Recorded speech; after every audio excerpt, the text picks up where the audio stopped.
On one hand, it's very neat to see a goat close up. I think it's the highlight of a lot of people's visit here, you know, because most of the time you only see goats up on cliffs and it's a mile away and they're just a white speck up there. While here, you can get 25 yards away from goats and it's an amazing experience.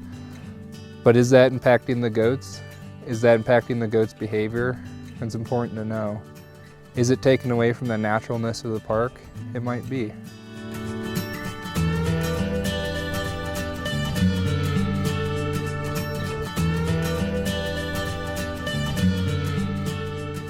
Yeah, habituation in wildlife is basically when they become accustomed to being in close proximity to people or seek people out as a source of food or other attractant.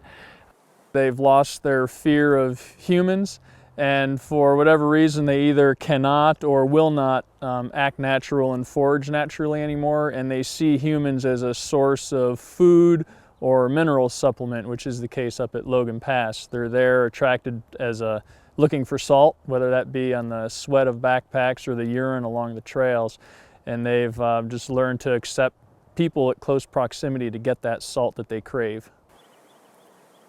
Some differences in behavior that we're seeing with the habituated goats versus what I call the wild goats, or the goats that are not habituated, are wild goats are a lot more skittish when they see predators.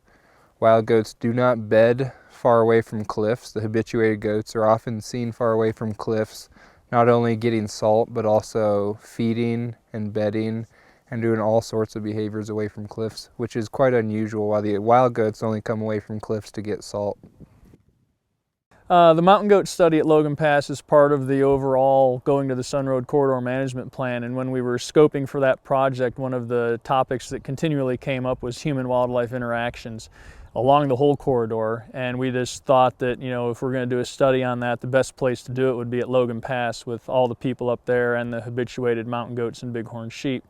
We'd also like to get a better understanding of what's driving the interaction with the goats and the visitors, whether that's his attraction for salt and or if it's the fact that there's so many people, it's kind of a predator-free zone, and they've clued into that and they're using the people as protection. And then basically if we can then come up with some alternatives to better manage the interaction between the wildlife and the humans there that's safer for not only the wildlife but also for the visitors. We try to explain why the goats have collars for the study, because we are doing observational data collection, but that can only get you so far in helping to tease out what we're trying to get answered here. And so we need to put collars out, and we have a VHF collar, which you actually have to go out in the ground and use a telemetry, you know, to track it down. And we also have GPS collars which link up to a satellite and we can download the data. And what we explain to people is that we need that technology to help fine-tune the data that we're getting. And so what the collars do is they allow us to know where the goats are, how they're moving, when they're using the area, how predators influence them, because we know that people are seeing predators around here, so we can time people's observations up with predators to the goat movement.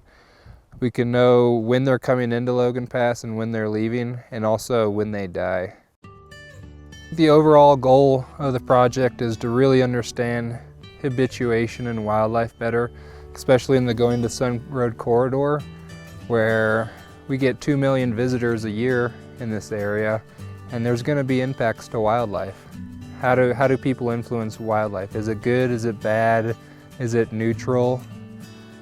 Is it taken away from the naturalness of the park?